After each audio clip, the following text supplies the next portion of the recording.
औज़ुबिल्लाहिमिनश्शैतानिर्रजीम बिस्मिल्लाहिर्रहमानिर्रहीम। लो जी पंजाबियों, बहुत बहुत मुबारक तुहानू।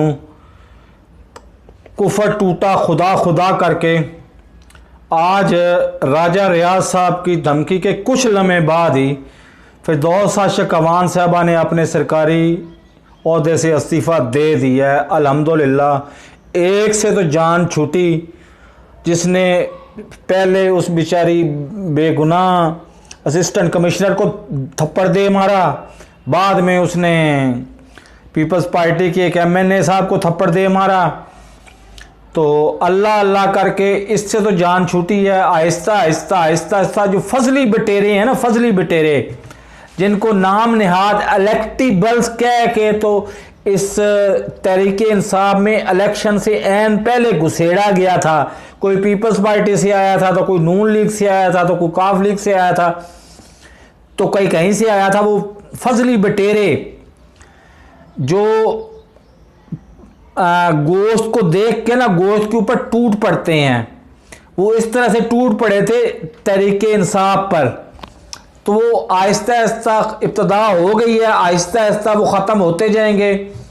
उसके बाद अल्लाह करेगा राजा रियाज साहब भी इस पीटीआई की जान छोड़ जाएंगे। जहांगीर तरीन साहब जाते हैं तो वो भी जाएं। कम अज़ कम इनके जाने से हमें फ़र्क सिर्फ ये पड़ेगा कि जो खुशामतियों का बहुत तंग घेरा है ना इमरान खान के इर्द गिर्द, वो घेरा टूटेगा। घेरा टूटेगा तो उसको बाहर की दुनिया नज़र आएगी, हक़ाइक़ नज़र आएंगे। हक़ाइक़ नज़र आएंगे तो मुझे आज भी पूरा यकीन है कि इमरान खान ना सिर्फ अच्छी नीयत का इंसान है बल्कि बासलाहियत इंसान है। वो मसाइल को हल करना जानता है और मसाइल को हल करेगा। और आखिर पे एक इमरान खान के लिए भी मशवरा है कि जो बंदा हर तकरीर में कहे ना, हर तकरीर में कहे कि मैं मालशिया वज़ीर नहीं हूँ, मैं 15 दफ़ा वजारत कर चुका हूँ, 15 दफ़ा वज़ीर रह चुका हूँ, मैं मालशिया वज़ीर नहीं हूँ, उसके बारे में ज़रा सोच लिया करें कि यही तो कहीं मालशिया वज़ीर नहीं है। मेरा इशारा आप समझ गए होंगे। मेरे चैनल को सब्सक्राइब करें, वीडियो को लाइक और ज़्यादा से ज़्यादा लोगों में शेयर करें।